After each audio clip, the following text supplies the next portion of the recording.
राज्य के नीति निदेशक तत्व से संबंधित कुछ प्रश्न पर डिस्कस करेंगे।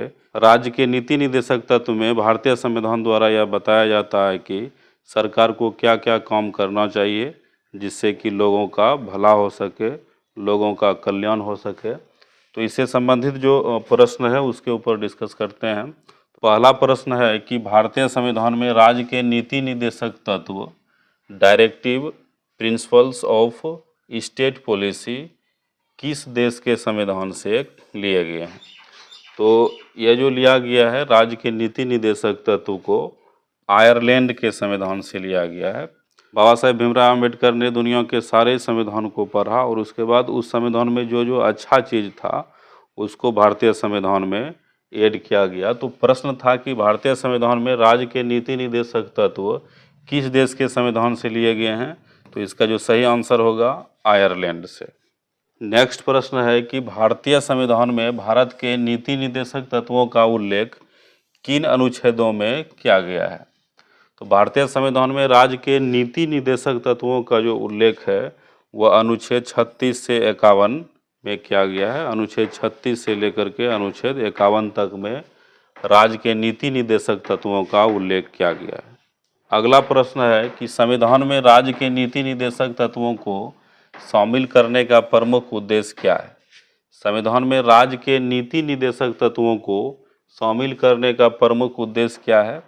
तो संविधान में राज्य के नीति निदेशक तत्वों को शामिल करने का जो प्रमुख उद्देश्य है तो वह सामाजिक आर्थिक लोकतंत्र की स्थापना, यानी कि सामाजिक आर्थिक समानता की स्थापना हो लोकतंत्र में।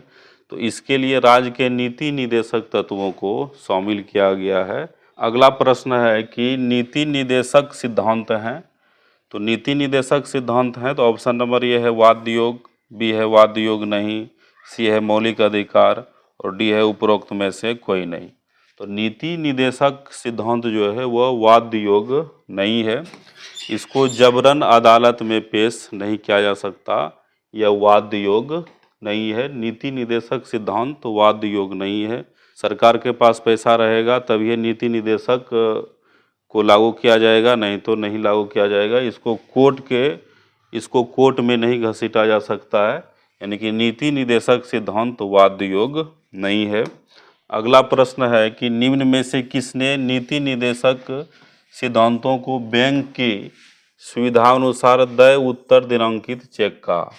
तो नीति निदेशक ऐसे चेक हैं जिसमें तारीख तो है लेकिन जो पैसा है वह बैंक के अनुसार मिलेगा, यानी कि सरकार के अनुसार मिलेगा। सरकार चाहे तब ये उससे लाभ मिल सकता है, नहीं तो नहीं मिल सकता है। इसको कोर्ट में घसीटा नहीं जा सकता है, यह वाद्य योग नहीं है। लेकिन निम्न में से किसने नीति निदेशक सिद्धांतों को बैंक की सुविधा अनुसार देय उत्तर दिनांकित चेक कहा? तो इसका जो सही आंसर हो जाएगा के.टी. शाह। तो के.टी. शाह ने यह कहा। अगला प्रश्न है कि राज्य के नीति निदेशक सिद्धांतों में से किस अनुच्छेद का संबंध अंतर्राष्ट्रीय शांति और सुरक्षा के संबंध से है? राज्य के नीति निदेशक तत्वों में किस अनुच्छेद में अंतर्राष्ट्रीय शांति और सुरक्षा के बारे में बताया गया है? तो इसका जो सही आंसर होगा अनुच्छेद 51। अनुच्छेद 51 में अंतर्राष्ट्रीय शांति और सुरक्षा के बारे में बताया गया है। तो राज्य के नीति निदेशक सिद्धांतों में से एक यह भी है कि अंतर्राष्ट्रीय शांति और सुरक्षा स्थापित होनी चाहिए। तो 6 का जो सही आंसर होगा अनुच्छेद 51। अगला प्रश्न है कि इनमें से कौन राज्य के नीति निदेशक सिद्धांतों में सम्मिलित नहीं है? इनमें से कौन राज्य के नीति निदेशक सिद्धांतों में सम्मिलित नहीं है? तो इसमें देखिए ऑप्शन ए है मद्य निषेध, नंबर बी है काम का अधिकार, नंबर सी है समान कार्य हेतु समान वेतन, डी है सूचना का अधिकार। तो इनमें से कौन राज्य के नीति निदेशक सिद्धांतों में सम्मिलित नहीं है? तो मद्य निषेध यह राज्य के नीति निदेशक सिद्धांतों में आता है, काम का अधिकार यह भी आता है, और समान कार्य हेतु समान वेतन, यानी कि महिलाओं और पुरुषों को समान कार्य के लिए समान वेतन, ये सब राज्य के नीति निदेशक सिद्धांतों में से आते हैं। लेकिन सूचना का अधिकार नहीं आता है, इसलिए इसका जो सही आंसर होगा तो सूचना का अधिकार। प्रश्न था कि इनमें से कौन राज्य के नीति निदेशक सिद्धांतों में सम्मिलित नहीं है? तो इसका सही आंसर होगा सूचना का अधिकार। सूचना का अधिकार जो है वह कानूनी अधिकार है। यह अभिव्यक्ति की स्वतंत्रता का ही एक प्रकार का रूप है सूचना का अधिकार, तो इसको कानूनी अधिकार में रखा गया है। तो इनमें से कौन राज्य के नीति निदेशक सिद्धांतों में सम्मिलित नहीं है? तो सही आंसर होगा सूचना का अधिकार। यह राज्य के नीति निदेशक सिद्धांतों में नहीं है। अगला प्रश्न है कि भारतीय नागरिकों के लिए एक समान सिविल संहिता प्राप्त करने की बात कही गई है। तो एक समान सिविल संहिता की जो बात की गई है तो अनुच्छेद 44 में, तो इसका जो सही आंसर हो जाएगा अनुच्छेद 44, यानी कि समान सिविल संहिता के बारे में जो जिक्र किया गया है अनुच्छेद 44। अगला प्रश्न है कि भारतीय संविधान का कौन सा अंग समाजवादी व्यवस्था स्थापित करने की प्रेरणा देता है? तो इसमें जो ऑप्शन है मूल अधिकार, बी है मूल कर्तव्य, सी है नीति निदेशक तत्व और डी है नागरिकता।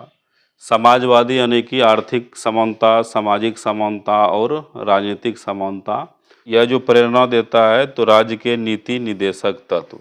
तो राज्य के नीति निदेशक तत्व ही आर्थिक, राजनीतिक और सामाजिक समानता की बात करता है। सबको बराबर अधिकार, अमीर हो, गरीब हो या किसी भी जाति या धर्म से हो, तो इसमें जो है कि समानता का अधिकार वाला जो बात करता है, समाजवादी व्यवस्था की जो बात करता है, राज्य की नीति निदेशक तत्व ही